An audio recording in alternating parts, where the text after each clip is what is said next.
বাবারে বাবা, লজ্জায় মানুষের সামনে কথাটা বলতে পারি না। কি জানি কে আবার কি বলে বসে। আপনাদেরকে কি বলবো? আচ্ছা যাক, বলেই ফেলি।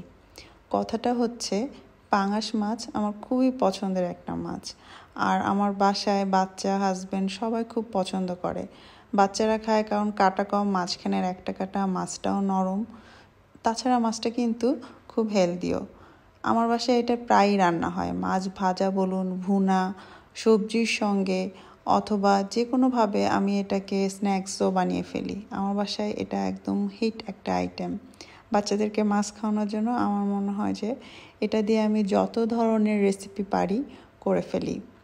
তো আমি আসলে এই মাছটা দিয়ে মাঝে মধ্যে বিরিয়ানিও রান্না করে ফেলি। এই যা বলে ফেললাম। তো এখন কি জাতি আমাকে ক্ষমা করবে যে নির্দোষ কিন্তু আবেগের বশে দোষী এই পাঙাশ মাছ দিয়ে আমি বিরিয়ানি রান্না করে ফেলেছি?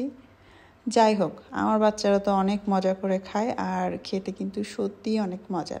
আপনার যদি পাঙাশ মাছ অপছন্দ হয়ে থাকে, আপনি না হয় অন্য কোনো মাছ দিয়ে খাবেন, ইলিশ মাছ দিয়ে খাবেন, তবে খান, মাছ খাওয়া কিন্তু ভালো।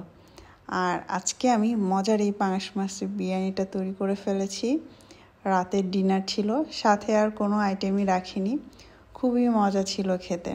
আর দেখতেই পাচ্ছেন আমার রান্না একদম শর্টকাট ওয়েতে। মাছ ভুনা করেছি, সাইডে আরেকটা হাঁড়িতে ভাত রান্না করেছি একটু শক্ত করে, তারপর দুটো একসঙ্গে দমে দিয়ে রেখেছি কিছুক্ষণ।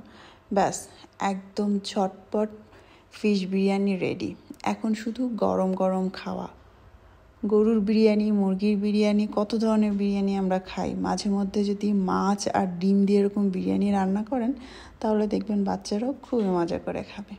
যাক, গোপন কথা তো বলে দিলাম, এখন বাকিটা আপনাদের উপর। আর যাই করেন, ট্রল করেন না ভাই, হালাল জিনিস খাচ্ছি, কেন ট্রল করবেন বলেন?